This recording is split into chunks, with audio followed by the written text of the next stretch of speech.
The NBA playoffs start April 16th, and with the play-in games, there are now 20 teams vying for the NBA championship. The 2022 playoffs give you up to 9 weeks of action, with game number 1 of the NBA Finals not even tipping off until June 2nd. Last year, the NBA playoff package was listed for $249, but we've made it even better this year by lowering the entire 9-week playoff package to $199. While the early bird catches the worm may be a cliche, but it holds true to this incredible offer.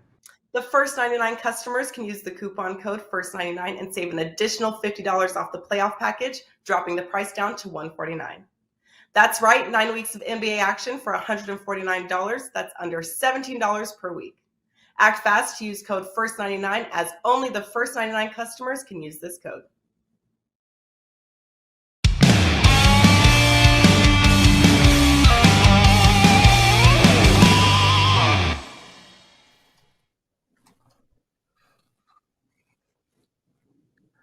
All right. One of our guys in the chat room said Prez is getting louder. So I stopped myself after that. All right. So I won't. I'm going to try. Welcome everybody to WagerTalk Today. I'm Lawrence Presman. That handsome cat on the side of me is Teddy Covers. He's feeling better. We got Adam Trigger up first. He's going to talk Mariners, White Sox, Cardinals, Brewers. Ralph Michaels, we put him second. We want him to have as much time as he possibly needs. He's got a chart, Teddy. A chart coming up. Philadelphia versus the Marlins, Vancouver, Arizona. Love this Vancouver game. We're going to talk about it later. And, of course, Andrew McInnis, number one handicapper at WagerTalk this calendar year and on a ridiculous run. He's going to look at the Levitt Ogden fight. I messed that up. And Capitals and Leafs. I'm going to a buddy's house to watch that Capitals Leaf game. Brother, what did you learn in the wonderful world of sports betting last night? Oh, let's talk about a sweat, because we had a heck of a sweat last night, dude. Hawks, Hornets, I had the under 235.5 last night. As you might have guessed if you read between the lines about anything I said on the show yesterday. We were looking at unders in the NBA. Unders in the playing games went 4-0. But this one was a sweat and a half, man. 116-87 with just over 4 minutes to play. It's going to be a cakewalk. I got 32.5 points to spare. We're sitting at 203. There's just over 4 minutes left. And Atlanta's going to take 20 seconds with every possession. Except the Hawks don't take 20 seconds every possession.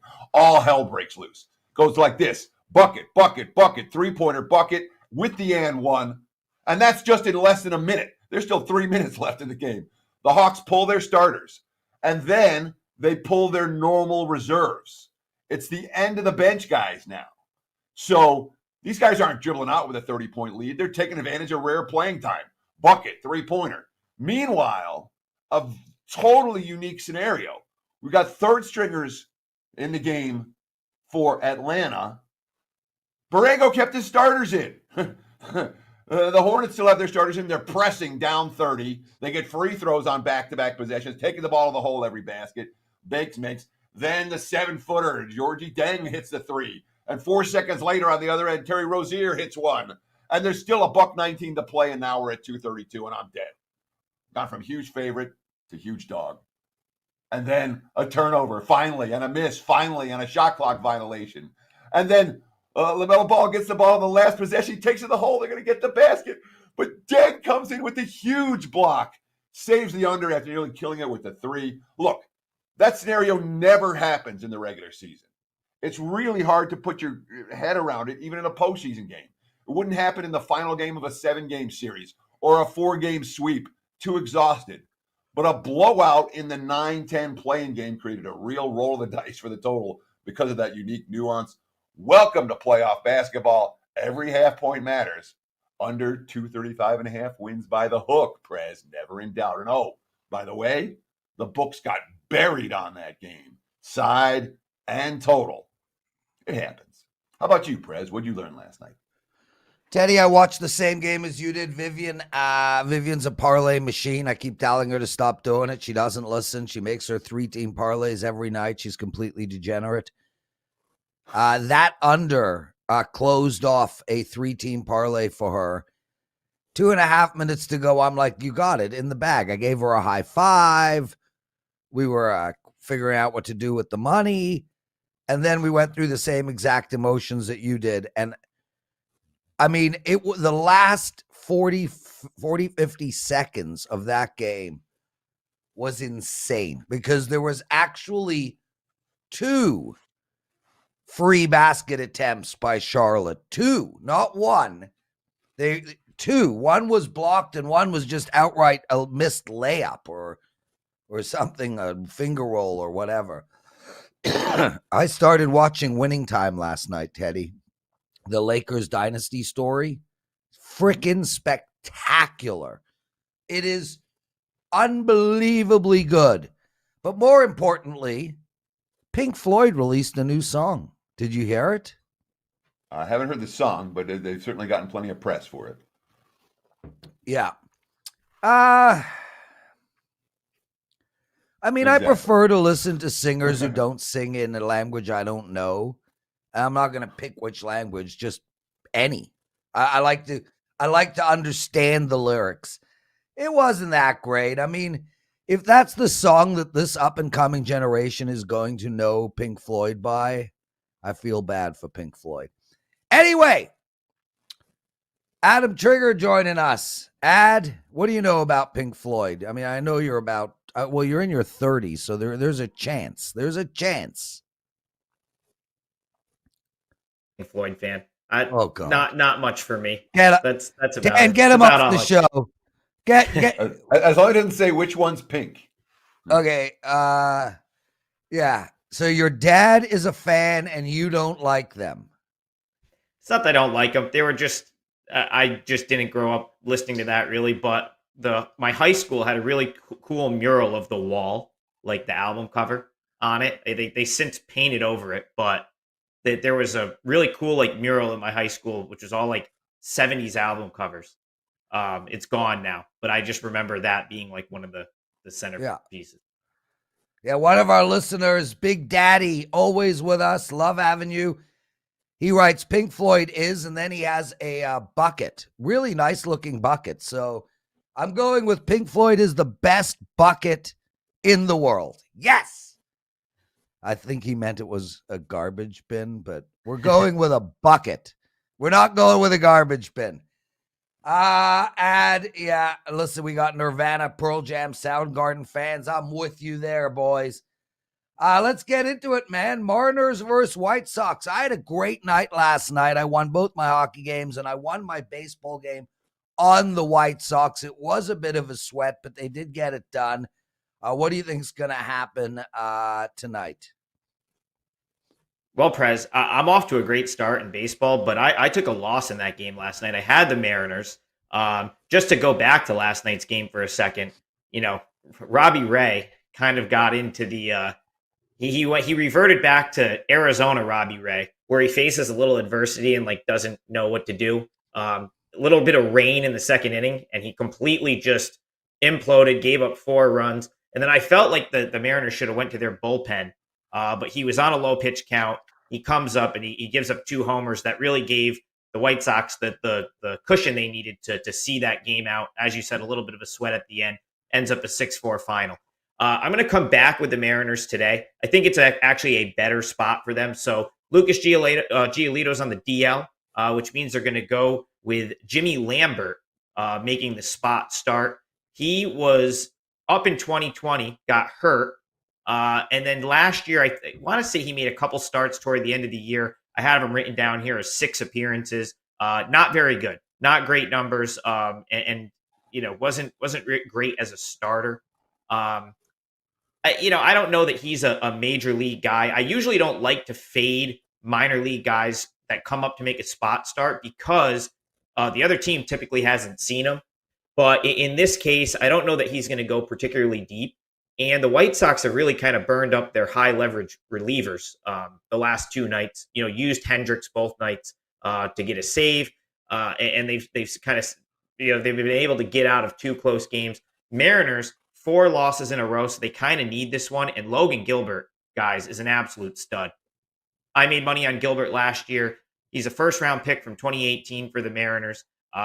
1.17 whip is phenomenal for a starter. That's where he was at last year. He looked great in his first start of the season against the Twins.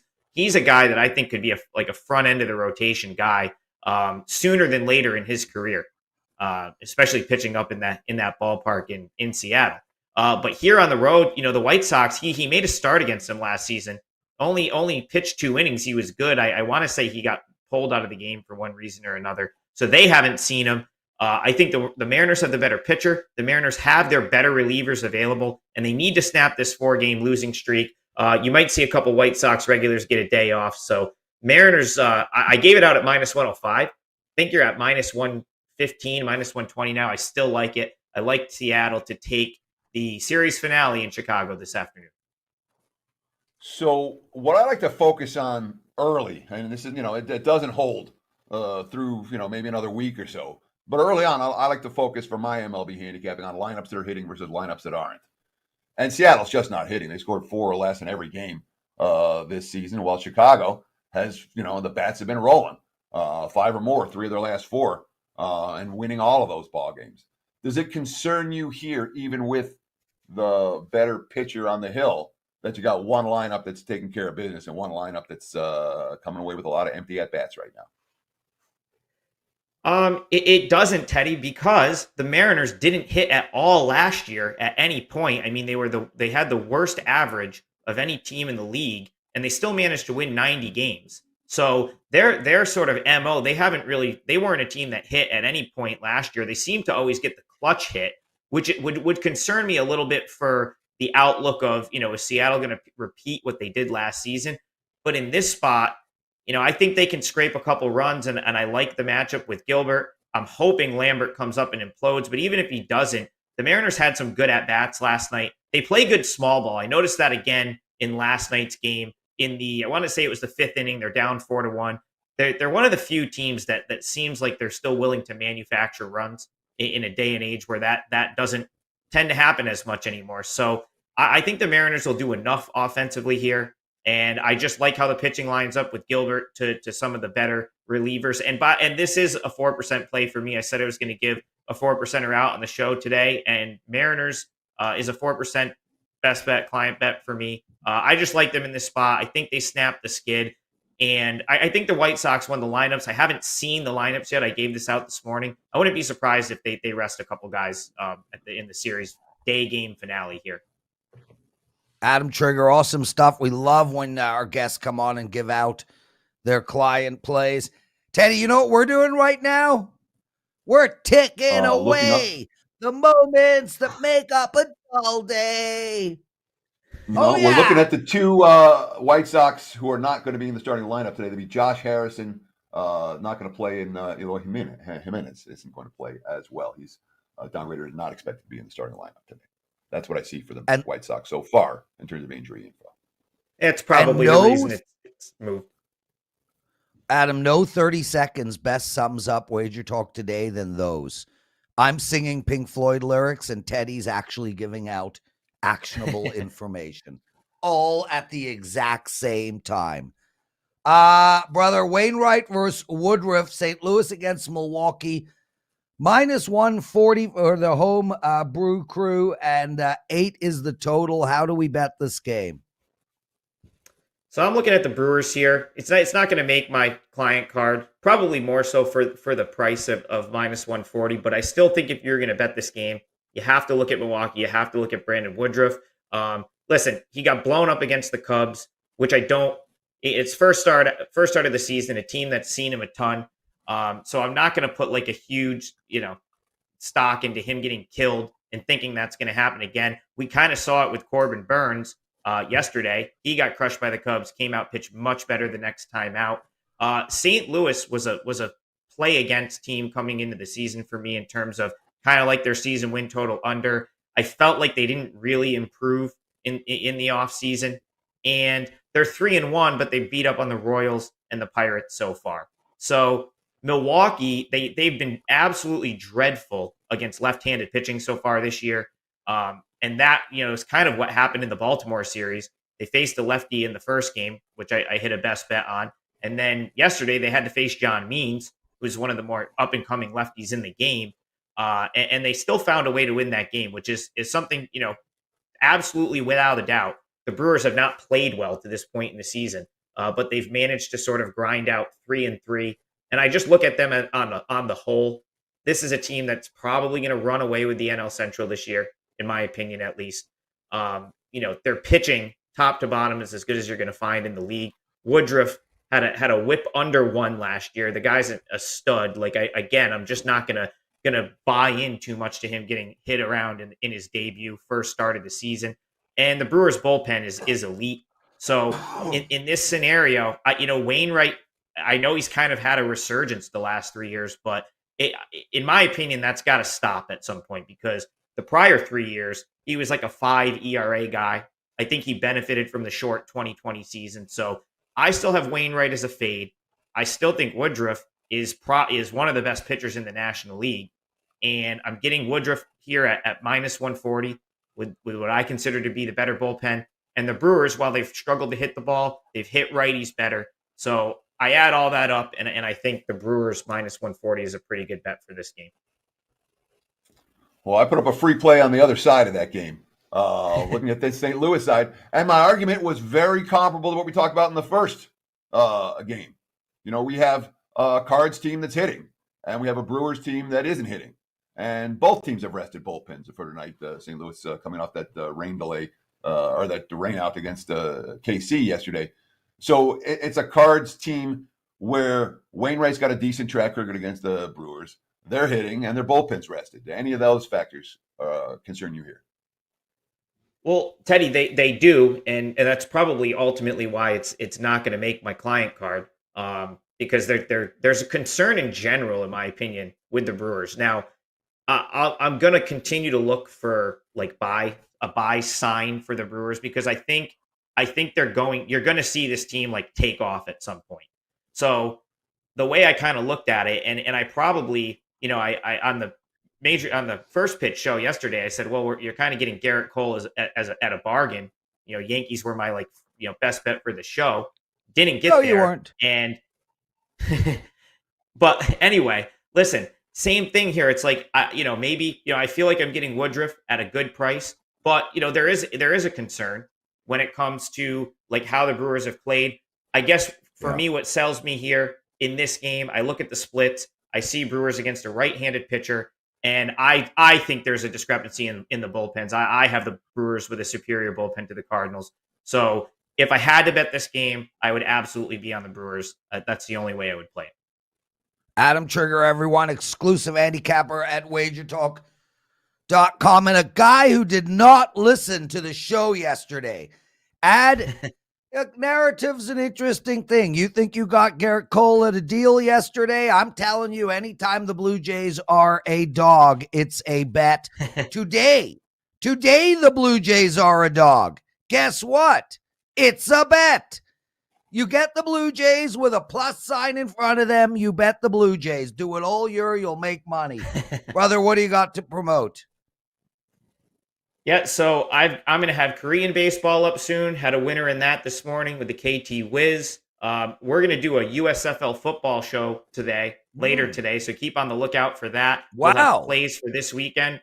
The action starts this weekend. Yeah, I think it's myself, Tony, Drew Martin, maybe, and Rob Vino. So keep a lookout for that, because we're going to give you everything you need to know going into the first week of USFL. That should be up on WagerTalk TV later today. And you got my baseball play for free. So the only thing I have in MLB so far, 4% play on the Seattle Mariners, 2 p.m. Eastern, and you got that for free. So, check my Twitter, look back, and check my page. I'll have a bunch of stuff up by the end of the day. Awesome stuff, Ad. Teddy, man, USFL show done by the WagerTalk team. I mean, this company just keeps impressing the crap out of me, brother. I'm going to listen to that show. Yeah, and real quick, Adam's Twitter info at Top Flight SI on Twitter to follow Adam. He's a good follower, and if he has more releases today, he'll let you know via Twitter at Top Flight SI. Quick break, everyone. Ralph Michaels, Andrew McInnis, Teddy covers Big Game Breakdown, and if we get to 100 likes, I got 3 plays for you in the daily presidential address. The NBA playoffs start April 16th, and with the play-in games, there are now 20 teams vying for the NBA championship. The 2022 playoffs give you up to 9 weeks of action, with game number 1 of the NBA Finals not even tipping off until June 2nd. Last year, the NBA playoff package was listed for $249, but we've made it even better this year by lowering the entire 9-week playoff package to $199. While the early bird catches the worm may be a cliche, but it holds true to this incredible offer. The first 99 customers can use the coupon code FIRST99 and save an additional $50 off the playoff package, dropping the price down to $149. That's right, 9 weeks of NBA action for $149. That's under $17 per week. Act fast to use code FIRST99, as only the first 99 customers can use this code.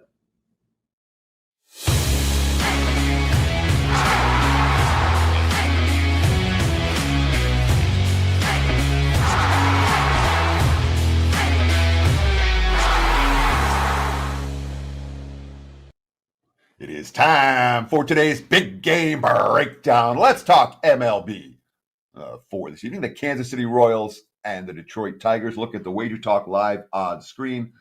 I'm seeing KC. Let's call it minus 125. You can actually shop around. There's a fair bit of variance. You can find a minus 120. You can find a minus 130. Total sitting 8.5.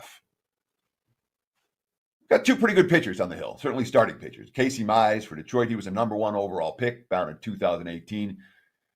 Rough opener in the sense when you look at the box score, but at the same time, A.J. Hinch's quote, he's a really good pitcher. He's going to be frustrated because of the way the outing ended. After the first couple of runs, he kept us right in there.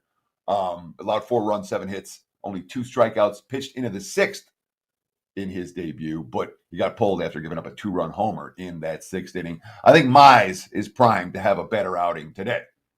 You have Zach Greinke on the other side, and Greinke coming off a brilliant debut in his opener. Not a pitcher who I have any hesitation at this portion of the season to fade. I don't want any problem. I don't want to step in front of Greinke either. So we have 2 starters we like. We have 2 lineups. Look, the Royals have scored 3 or less in 3 of 5. They got rained out yesterday. It's not like this lineup's in any rhythm. The Tigers scored 3 runs or less 4 of their last 5. They got garbage runs late yesterday versus the Bo Sox bullpen, or it would have been all 5 games in a row where they scored 3 runs or less. I don't love these bullpens tonight. I think I'm going to keep them out of the mix. I don't love the Royals pen. I don't trust the Tigers pen. But I do think these are 2 starters we want to be on and 2 lineups we want to be against. So let's look at the first 5 under 4.5. Tigers and Royals expect a low-scoring start to this one. There's your big game breakdown. Prez, back to you. Awesome, Teddy. I love it. Ralph Michaels joining us in 2 seconds. Guys, I just want to point out real quick, we got a team of handicappers at WagerTalk that are just smoking hot. Last 3 days, Ralph Michaels 6-1. Las Vegas Chris 8-0. In NHL, Andy Lang on a 15-2 run. I'm on a massive 28-10 run. McInnis is on a big run. We got runs going in NBA as well. Baseball, Tony Finn, 9-2 start on the season. Brian Leonard on a 4-0 run. Take a moment out of your day and head over to WagerTalk.com. Check out the leaderboard on the right side. All of those numbers are there. Ralph Michaels, how are you, my friend? You know, I feel like we're about to embark on the best part of the show. Well, it's like when E.F. Hutton used to talk, Prez, when my president of the company asked me to do something, you are damn sure that the next time I'm on the show, I will have exactly what you asked for. Okay, well, Teddy, what we're talking about, because you missed last Thursday, is we really wanted to dive deep into this concept of, do you take home teams minus 1.5 in baseball? Because there is it's been one of those, they miss that extra inning if they're up. If they're tied, they would need a man on base and a home run. There are logical reasons why not to take minus 1.5, but is it a mathematical fact? Ralph, I hand the mic to you. The answer is, do not play run line games for the most part. Absolutely not. And what are we going to do? You know, I'm going to show you a chart. And guys, we're going to jump through a lot of information here. Don't fret. I will have this on Twitter at CalSportsLV right after the show. So the top chart above the WagerTalk logo are all games since 2018. I wanted to use the sample size. So 3 categories. The top one, small favorites from 105 to 149. Middle line from 150 to 199. And the bottom line, something I have preached for 2 years. People are afraid to bet 200 favorites in the MLB, and they have absolutely been money. So the left side of the chart are the money lines. Take a look at small favorites from 105 to 105 to 149. If you played every favorite, you're down 87 units. On the right unbelievable hand side, stuff. if you played every small favorite on the run line, you're down 192 units, 3 times worse than the money line. Take a look at the middle favorites from 150 to 190. The average line is 167. You're down 47 units. Not that bad. When you play the run line, your average line, you're plus 108, laying the 1.5. But check that out. You're minus 163 units. So all favorites from 105 to 149, much better playing the money line. Favorites from 150 to 199, much better playing the money line. And look at favorites of 200 or more. If you blindly played every favorite since 2018 of minus 200 or more, you are up 251 units. It's obviously in green. If you look at the run line, you've hit 59%. You're laying 128, $1.10 less, but you're up only 86 units. So it's simple, guys. Don't be afraid to lay the chalk when you have those significant pitcher edges and hitting edges, and don't be afraid to lay those 200 prices. I broke down home favorites and away favorites on the bottom. As I said, almost the exact same scenario occurred as the favorites overall, and I'll post that chart at CalSportsLV as soon as I'm off. So again, 200 favorites as home favorites profitable, 200 favorites as away favorites are profitable, and no other situation as a home favorite or away favorite as a favorite of 200 or less have been profitable on the money line or the run line in MLB.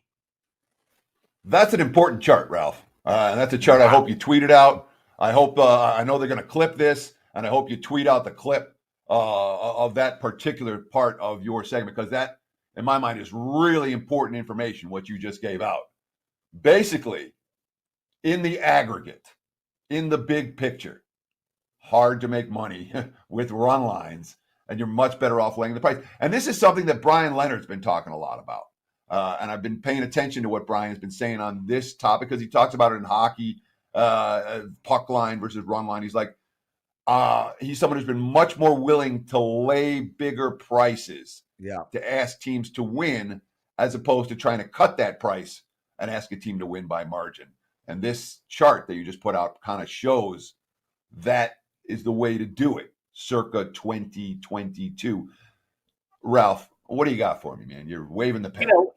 And Teddy, you've talked about this, and I've talked about this, and Prez, you've talked about this. People feel if you're laying 200, there's not value.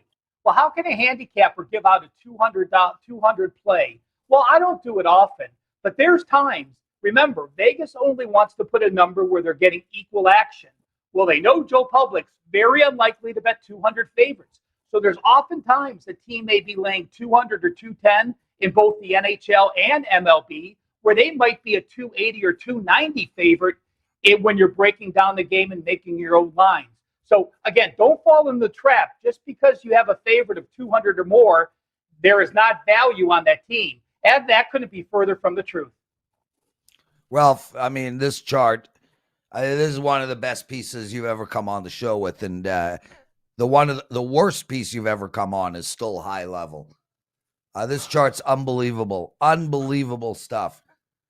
Let's get into a couple of games that we're going to talk about. Philadelphia versus the Marlins. Alcantara. He let me down the first game. Playing Gibson. -110. 8 is the total.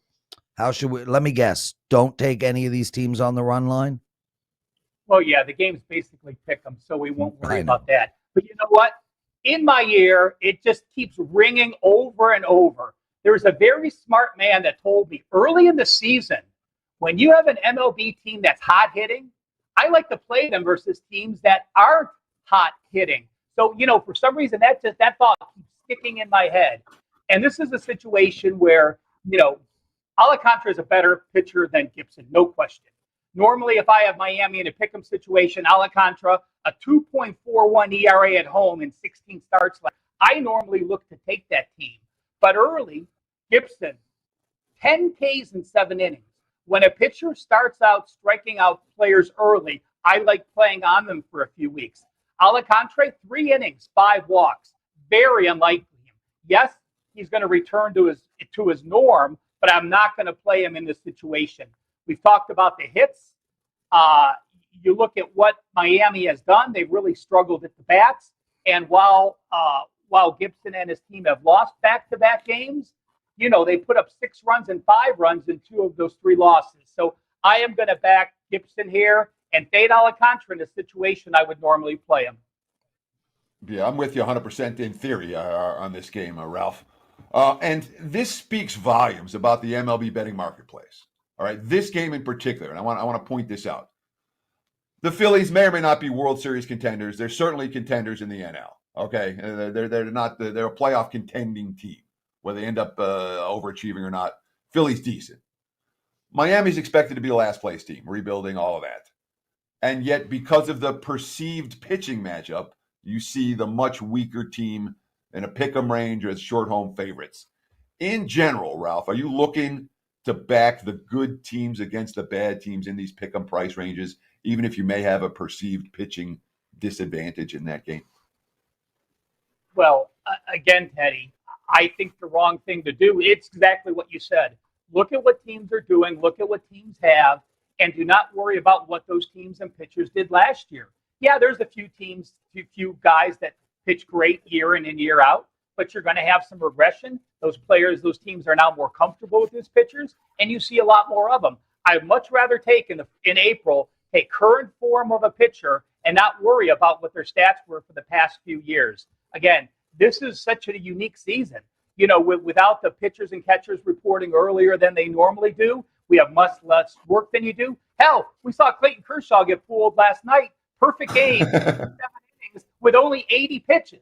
And I was listening to that game, and it's not even a question. Was it the right move? Yeah, it was the right move because the Dodgers are a World Series contender, and if they get Kershaw pitching like that later in the year, there's no question. So, I'm always going to look at current form in April and not worry about last year's stats. So I completely agree with your point that those teams that are expected to do better than you might think, I'm going to wait until they actually prove something to me. Ralph Michaels, everyone, exclusive handicapper as well at WagerTalk.com and one of the best on the planet. Ralph, really quick question here. One of our listeners, UC Panda, I know we hate parlays, but given the data about minus 200 faves, would 3-leg round robins make sense? Blah, blah, blah. Anyway, UC Panda, listen, it is an interesting question. In Ralph's chart, he has minus 200 and up, hitting at a rate of 75.1%. Get rid of the 0.1, call it 75%. There is a math equation that will show you whether those 3-team round robins are worth doing at a 75% hit rate per team. I don't know it offhand. I could do it. I likely won't. But there is a math equation. My initial reaction is I don't do parlays no matter what. But Ralph, do you have any thought? If you're hitting 75% win rate, forget the round robin concept. 3-team parlays. Do you know offhand if at a 75% win rate per each individual game, it's worth the parlays? Well, I'm not a round robin fan, but I would say this. I'm going to say never not play parlays.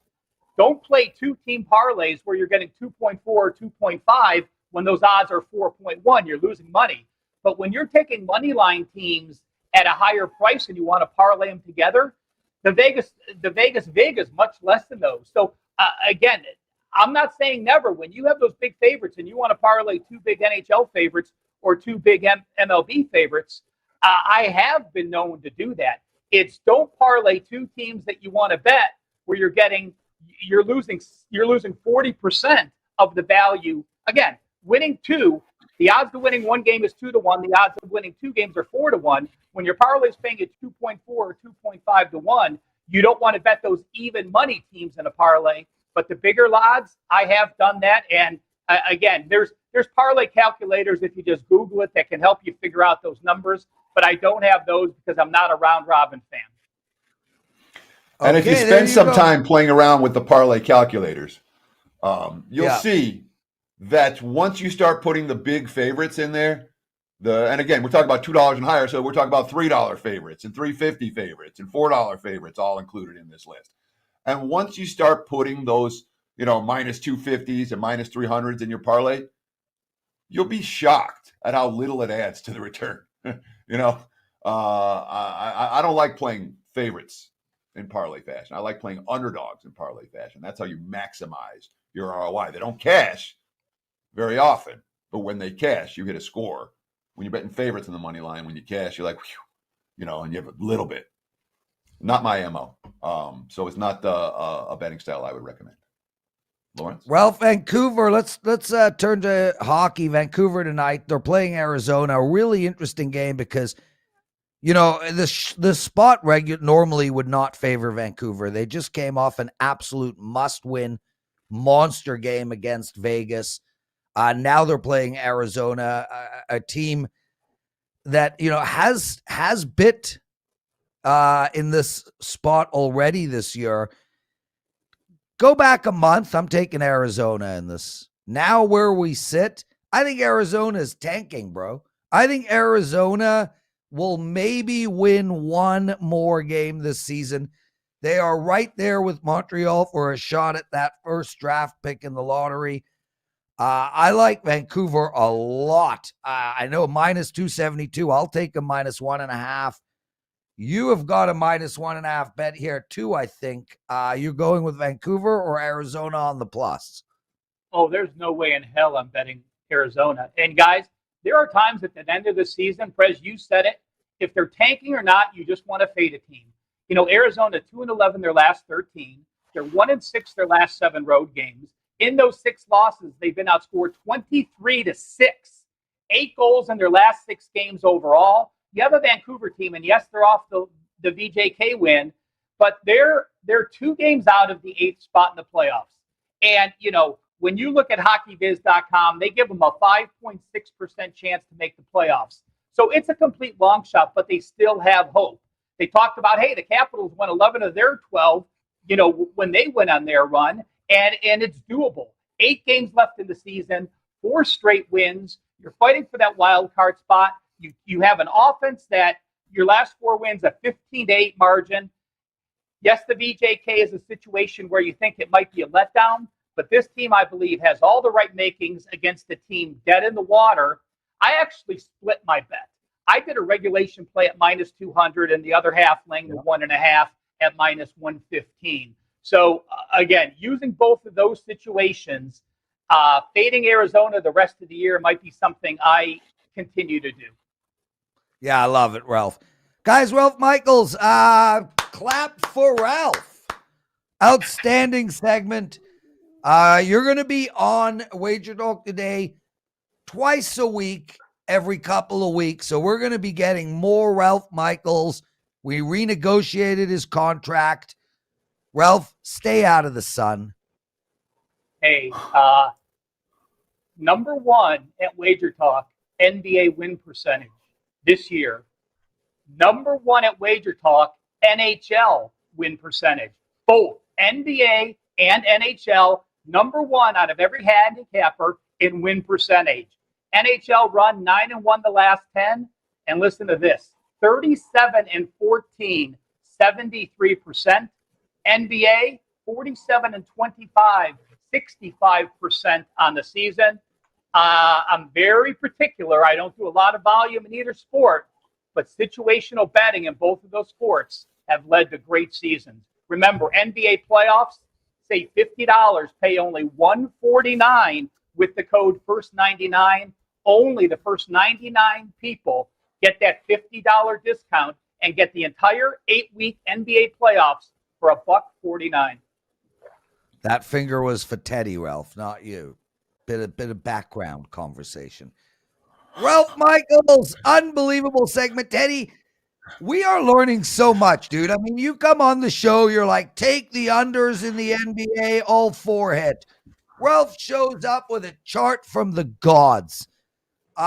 This show and the parlay conversations, we even got a little Pink Floyd in there. I would watch this show if I wasn't hosting, but I am hosting, so I can't watch it because I'm loud, obnoxious, condescending, patronizing, and a total narcissistic egomaniac. Andrew McGinnis! Did I miss an adjective? I will not add to that, but I will say I listen to your guys' show every day when I walk my dog. After puck time, I have a bite to eat, and I listen to your guys' show while I'm walking. So I am a fan of the show. Hey, Teddy and I both have dogs. I've got a little Shih Tzu. She's 11 pounds. She's 17 in July. Teddy, what dog do you have? I know, but why don't you tell? We have 2 dogs now. Yeah, we got a we have a we have an older schnoodle, and then we just got a golden doodle puppy that my wife. Oh my God, loves me. Dude, Golden those doodles are awesome. those golden doodle puppies are so freaking cute. Andrew, you got a golden. I have a 6-month-old golden retriever, and he is all about routine. His name is Henry, and even right now, the once a week or once every couple of weeks spot on this show with you guys, he's like, "What's going on, man? Like, where's my walk? Like, usually you listen to this show while you're walking. Like, you're not usually on it. They're so routine based. It's kind of funny." Andrew, I listen. We don't have a hard stop. We'll go a little later. My dog is called Vegas. Teddy, Yes, your dog is called Vegas. what's your dog? And you know what, Prez? You are not the only handicapper that has a dog named Vegas. Oh. I think I've seen about 10 or 20 on Twitter that have a dog named Vegas. Okay. That seems to be the Teddy? name for handicappers' dogs. So the schnoodle, all right, he's a black dog. What's the right name for a black dog in Las Vegas? Whitey. Blackjack, obviously. Whoa, I like it. Yeah, he's Blackjack. And the puppy came to us with the name Elsie, and we now call her Smelly. Okay. Or Smelcy. That's mean, Teddy. That's mean.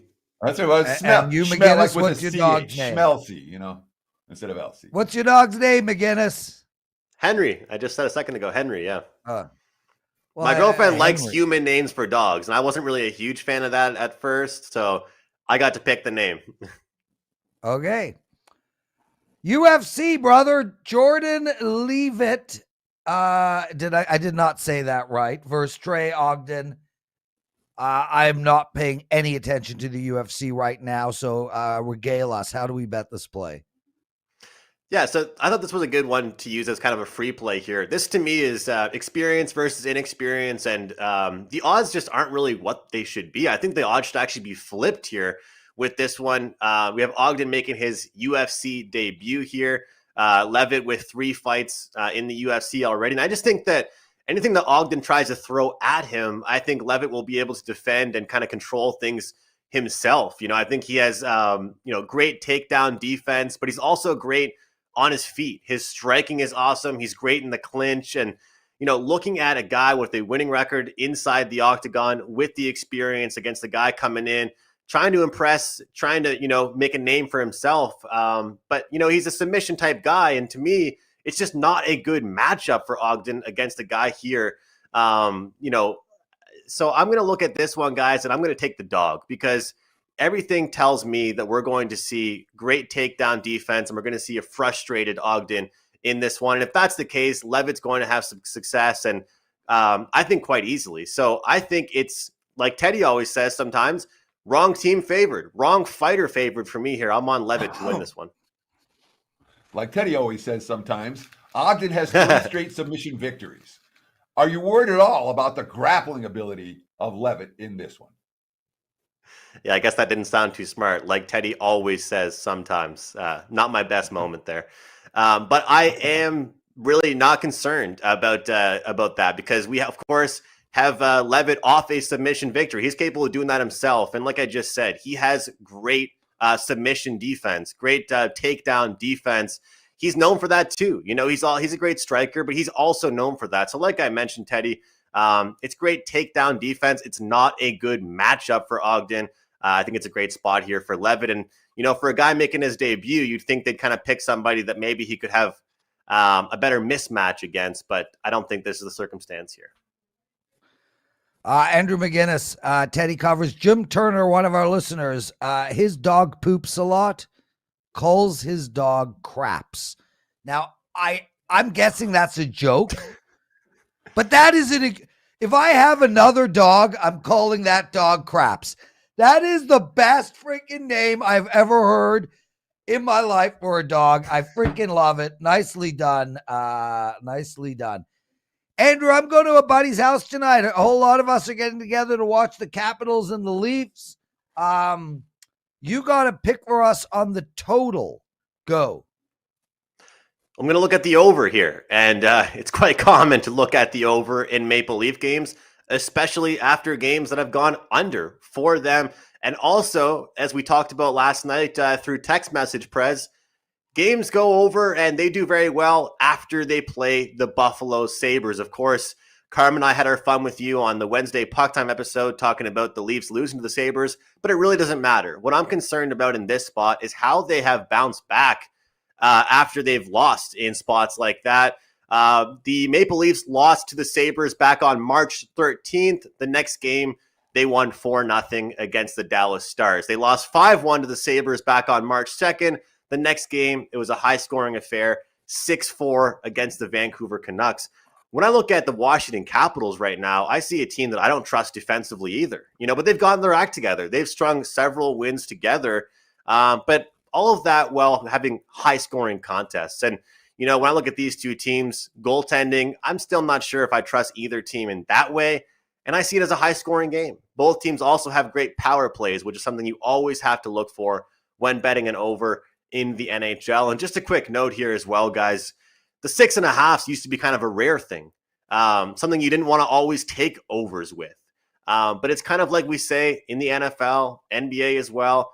This total's high for a reason. We might get to 7 as well. I'm on the over here. Andrew McInnis, you've been killing it across sports here in 2022. Talk about your current streaks. Talk about what you have going tonight on Thursday. Right now, locked and loaded at WagerTalk.com. I have a 4% best bet up in the MLB. Hitting around 70% over my last 32 plays. Of course, that dates back to last season. I'm quite low volume in the MLB. But 68% since March 1st. That's across all sports. NHL 16-4 run. And UFC. I like to try and come on here and give out a free play in that. 15-4 best bet run, Teddy. And number 1 in 2022. So trying to keep that going and stay hot. Awesome stuff. Andrew McInnis, everybody. Teddy, before we get to the daily presidential address, Revenant WR writes, I love Wager Talk, but this is not the show I go to for my UFC info. The reason I wanted to mention that is in the last 365 days, Gianni is up 72% in the UFC. Las Vegas Chris is up 68% in the UFC. Kyle Anthony is up 49% in the UFC. Andrew McInnis is up 45% in the UFC. Revenant, start picking this show for your UFC info, bro, because we own that sport. Teddy covers, we got over 100 likes. Dan, cue it up, baby.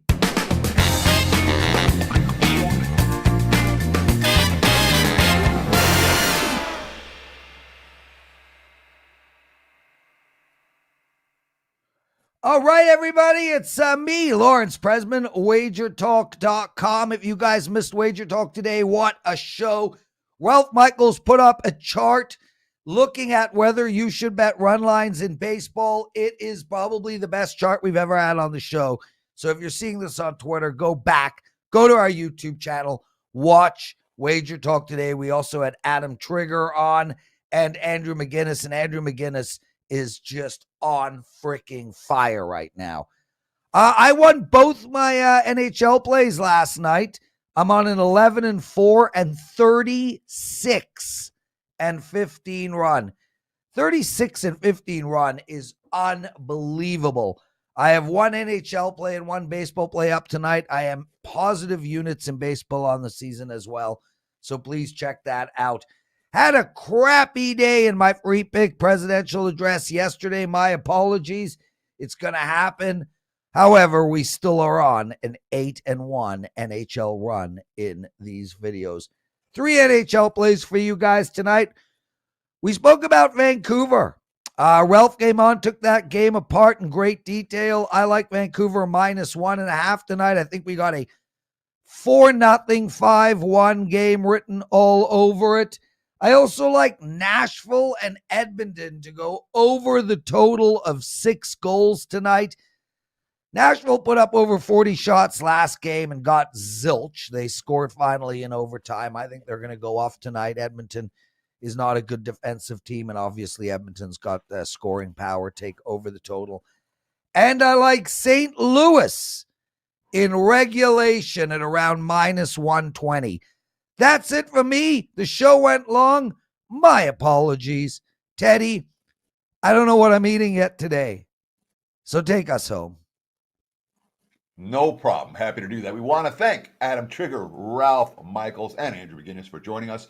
Want to thank you for taking time out of your busy day to spend with us here at WagerTalk Today. We'll do it again tomorrow. Same time, same channel, 9 a.m. here on the left coast, noon for you back east. And you know what to do between now and then. Good luck.